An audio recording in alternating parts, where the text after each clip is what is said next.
अस्सलाम वालेकुम, बिस्मिल्लाहिर्रहमानिर्रहीम। ये क्वेश्चन यूएचएस के अंदर रिपीटेडली पूछा गया है पेपर्स में कि main principles of treatment of venomous snake bite क्या हैं। इसमें सबसे पहले एंजाइटी रिलीफ करनी होती है, फिर स्प्रेड रोकना होता है, फिर एंटी वेनम देना होता है, फिर जनरल मेजरमेंट्स आती हैं। एंजाइटी को रिलीफ इस तरह से करेंगे कि तमाम स्नेक पॉइजनस नहीं होते।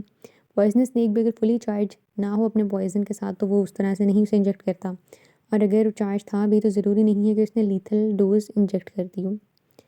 सेकेंडली प्रिवेंशन, 4 तरीक़ों से प्रिवेंशन होती है। इमोबिलाइजेशन, टॉर्निक्वेट, क्लीन करते हैं और इंसिजन देते हैं। इमोबिलाइजेशन करते हैं ताकि वेनम स्प्रेड ना करे। टॉर्निक्वेट, बाजू है, टांग है तो अप्लाई हो जाएगा। अगर चेहरा है या गर्दन है तो वहाँ पर प्रेशर अप्लाई कर देते हैं। मटेरियल जो अवेलेबल है, रबर है, रुमाल है, ये घास अवेलेबल है तो उसके साथ कर दिया।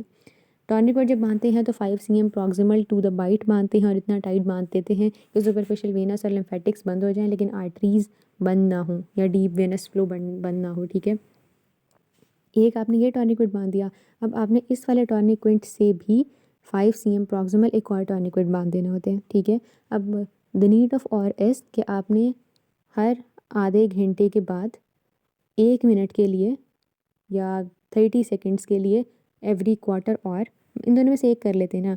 लेट्स से कि हमने हर आधे घंटे के बाद 1 मिनट के लिए उसको खोलना है। ठीक है, खोलना क्यों है? ताकि स्मॉल्स जो क्वांटिटी है ना टॉक्सिन की वो सर्कुलेशन के अंदर चली जाए और बॉडी के अंदर कैपेसिटी है उसे डिटॉक्सिफाई करने की और वो मतलब डिस्ट्रॉय हो जाए बॉडी के अंदर। ठीक है, तो हम स्मॉल सी क्वांटिटी को रिलीज़ करेंगे ताकि वो अंदर जाए, बॉडी में चली जाए सर्कुलेशन में और वो डिस्ट्रॉय हो जाए। ठीक है, अब ये जो प्रेशर अप्लाई हमने करना है ये 2 आवर्स के लिए करना है क्योंकि उससे ज़्यादा करेंगे तो टिश्यूज़ वगैरह डैमेज हो सकते हैं। फिर है वूंड को क्लीन करना है तो प्लेन वाटर या फिर सलाइन के साथ कर सकते हैं।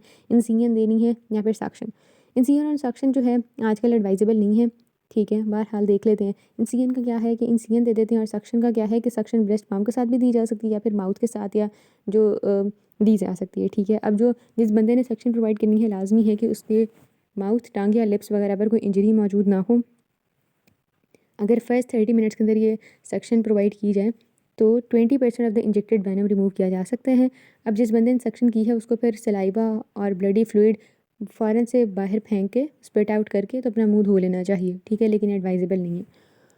तो ये मेथड तभी आप करते हो जब आपके पास एंटी वेनम नहीं है आपके पास, और मतलब अस्पताल जो है वो 4-5 घंटे दूर है। एंटी वेनम या एंटी वेनम की बात करें तो इसमें डिफरेंट सांप का डिफरेंट है। इसमें we have 3 kind of snakes, लेकिन एंटी वेनम उन्हीं का बनाते हैं जो कि डेंजरस होते हैं। अब इसमें जो लेपिडाई और वाइपेरिडाई होते हैं उनके अंदर, लेपिडाई के अंदर कोबरा और कॉमन क्रेट है जिसकी हम बात करेंगे। Elapidae are the most toxic snakes. ठीक है, और उसके अंदर 2 कैटेगरीज आ जाती हैं, कोबरा और दूसरा कॉमन क्रेट है। दूसरा फिर वाइपेरिडाई है जो कि मीडियम से टॉक्सिसिटी के होते हैं, और हाइड्रोफिडाई तो टॉक्सिक नहीं होते, लीस्ट टॉक्सिक होते हैं, तो उनकी हम नहीं बनाए एंटी वेनम। ठीक है, वाइपेरिडाई के अंदर रसेल्स वाइपर और सॉस-किल्ड वाइपर आ जाते हैं। तो अब वो यहाँ पर ये बता रहे हैं आपको कि जब हम जो पॉलीवेलेंट एंटी वेनम होता है 1 ml इसका इंजेक्ट करते हैं तो वो कितने gram of the venom of snake को न्यूट्रलाइज कर देता है। तो in the case of elapidae cobra के 0.6 mg, क्रेट के, कॉमन क्रेट के 0.4 mg। ठीक है, in the case of elapidae. Okay, but in the case of viperidae point again 0.6 mg in the case of Russell viper and 0.4 mg in the case of saw scaled viper. ठीक है, तो उतने को ये कर देता है न्यूट्रलाइज।